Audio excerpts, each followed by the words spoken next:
All righty. We are here on the I Am Deborah Lee YouTube channel where we are walking and talking through walking as women of wisdom, poise, and class with the conversation with the incomparable Deborah Lee. Deborah, what do you have to say to the people? Welcome. So glad you're here so we can share and iron can sharpen iron. Yes, yes. Iron sharpens iron. And I'm going to just let y'all in on a little secret. Her iron is sharp. I'm going to say that again. Her iron is sharp. And so today we're going to discuss this topic that's near and dear to both of our hearts, right?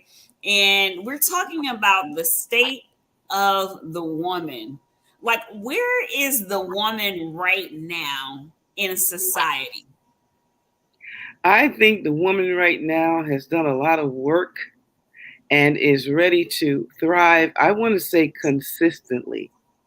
Even though life happens and the hope is that the foundation is so strong that you can make your way through. You've developed your crew, you've identified your crew, and you know who to call on when you need support. And I have to say this, to whom much is given, because we have been given much. I think the piece that's left out is much support is needed. It's a whole thing. To whom much is given, much support is needed. So often we are so focused on, and it comes from other people, that we have been given so much, so we have to do so much. But yes, in the doing, there needs to be support because every time you go over a bridge, guess what? There's traffic. The reason that there's traffic is because they're always working on the bridge to keep it strong because there's so much traffic.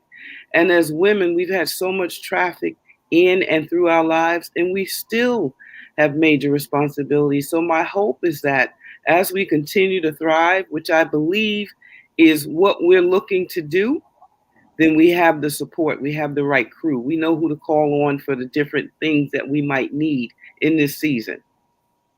Listen, so I heard all that you said, and I think it's amazing. One of the things that I want to lock in on is the word thrive. And the reason why I want to lock in there because so many women, so many people can have their own definition of what it means to thrive. So, what do you define as thriving as a woman? One of the things that I'm acutely aware of now is my thrive might be different from your thrive. And so I don't get to judge your thrive because we come from different backgrounds, we have different temperaments, and therefore your thrive just may look different than mine. And so, as long as we have entered into a space where we're comfortable, we're at peace, and we have been able to acknowledge that we're doing well, because again, part of that is our crew letting us know that we're doing well. Being confrontational, I say confrontation is a gift. We need someone in front of us that can let us know, hey, you know what? I think you can do this better with some support. And so, in that space, we still have to let each other know we're doing okay. But if we're identifying that we want more, then we have to be open to the feedback, I call it, not the constructive criticism. I don't even care for that. It's negativity to me. And so, it's feedback and also giving people permission to give us feedback. And sometimes we have to ask, can I share something with you that may help you to do this better or may help you to do this easier? Or is there a part of this that I can do for you so that you can continue to meet those goals that you know God has gifted you to meet? So, one of the things that I am hearing you say that I'm really leaning into is a part of thriving has to be this other portion of being able to take feedback. And so, even if we all have our own definitions of thriving, and we're going through our different things in life, if we're not able to take feedback as a gift, we won't really be able to grow in the way that we could grow and really thrive. Is that right? Absolutely. And it's got to be laced with love. Ooh, Yeah, laced with I love. mean, Drop that in the I believe chat. Yeah, I believe this. You get to correct me because you love me. Now, if there's no love, then I'm looking at it as maybe some level of abuse. And so the hope is that I always say, put it on the platter, serve it to the person, and let them know, you know what, I'm offering this, or may I offer this to you to help you because I've already done that, or I took a class for this. And so we have to be honest and genuine that it's okay that someone does well, and it's okay that someone gets in front of us and does better than we're doing with what they're gifted to do. It doesn't mean that one is better than the other person. It just means that we're different.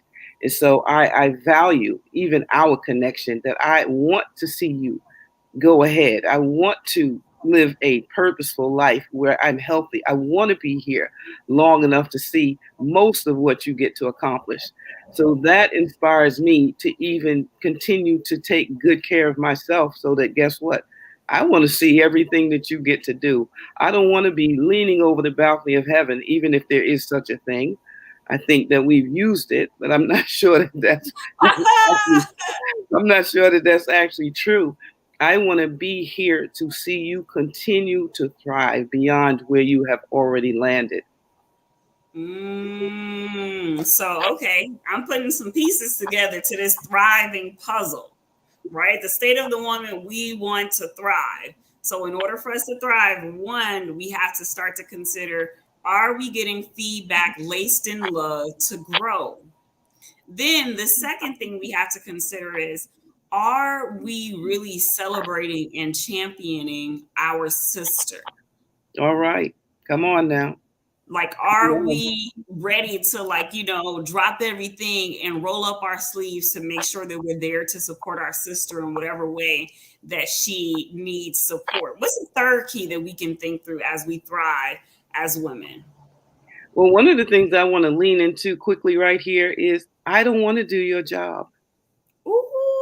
I want to Ooh. do my job. And I want you to do your job because I don't want an extra job. God has given me a lane that I want to thrive in. And so I want the same thing for you. And I'm always leaning to, I love track and field. I'm always leaning to, that 4x4, passing that baton and knowing who is supposed to run what leg of the race. And so that's amazing teamwork. That if I know someone's pushing me, they're behind me not because they're less than me, but that's their role to push me. And also who's in front of me that can, guess what, make sure that they can receive the baton from me. But all of this is teamwork, but we all win. And when you watch women run these races and they're all finished, they all come together, they hug, they carry the flag together. They understand the partnership. They understand that I couldn't do this if you didn't do your part. So my hope is that you do your part. I want to see you do what you're gifted and talented to do, and I want to be there to help you when you have said yes to your calling. Mm. This is deep stuff. And so, as we think through thriving, we're lucky as women if we get to a place where we come out of survival mode. So, how do you help women get to a place of thriving? Well, one of the things we have to do is we have to know where we are.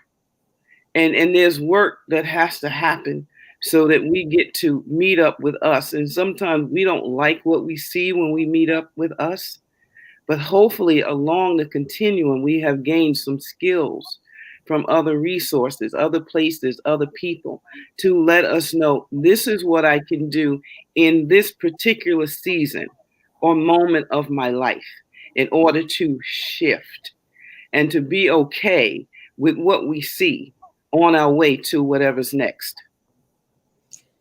Okay, it's getting deeper and deeper and deeper because to be okay with what we see means that when I put the mirror up, I can digest what I see. Right. And one of the things that I think that's hard for the human race is to be able to look in that mirror and digest what they see. So, do you have a tip or a trick or something that can help folks really look in the mirror and live in that moment and take in where they are and not feel condemned or guilty based on their past? Oh, look out. The hope is that we're familiar with Psalm 139, which says that we are fearfully and wonderfully made. We have to, in everything that we're doing and all our getting, guess what? We need to know what the word says about us, because life, culture can tell us a different story. So we're fearfully and wonderfully made because God Himself, the God of the universe, took His time to create us. And when He was done, He said that He was pleased. And so we continue to work through the word, let the word work in our lives to continue to confirm what his word has said. The enemy comes to affirm us, is what I have learned. He's not coming just come and do nothing. He's coming to let us know you have something that I want. And so I'm here to get you off track, to get you out of focus of what God has already shown you. So He is the affirmer of the brethren. We focus a lot on the negativity that He comes with, which He does, but He comes to affirm us. And this is what I've come to realize. That means breakthrough is happening. He comes after the fact. There's so many things I would enjoy teaching people that I've learned in my walk. He comes after a victory that he couldn't hinder. So now he's coming around to say, well, what happened? What did I not do well enough to keep you from this latest victory? And so that's the inspiration from the word, renewing our minds with the word, so that we know what God has said about us is better than what anybody else can ever say about us. So on our way to healing, on our way to greater freedom, which must be managed, on our way to whatever is next, we have to know what God has already established for us that we're walking into. Because when Jesus went to the cross, my understanding is He said, "It is finished." So we are walking into what God has already done for us. Listen, I don't think that we should say anything else. Amen.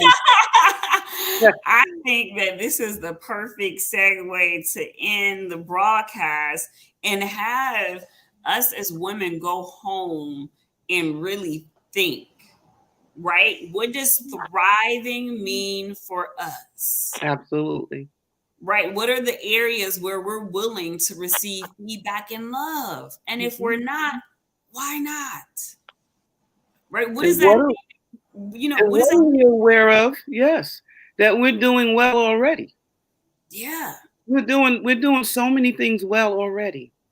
And sometimes we just need someone to acknowledge that we're doing well already on our way to whatever else we get to do. Yeah, yeah, and you just pushed me to give an additional component for women to think about. I want, you as women to think about what are three things you're proud of about yourself? Mm, What are three things you're proud of about yourself so that when you come back on this channel for the next conversation with Deborah, right? Conversation of value, that you're ready to stand in your greatness. yeah.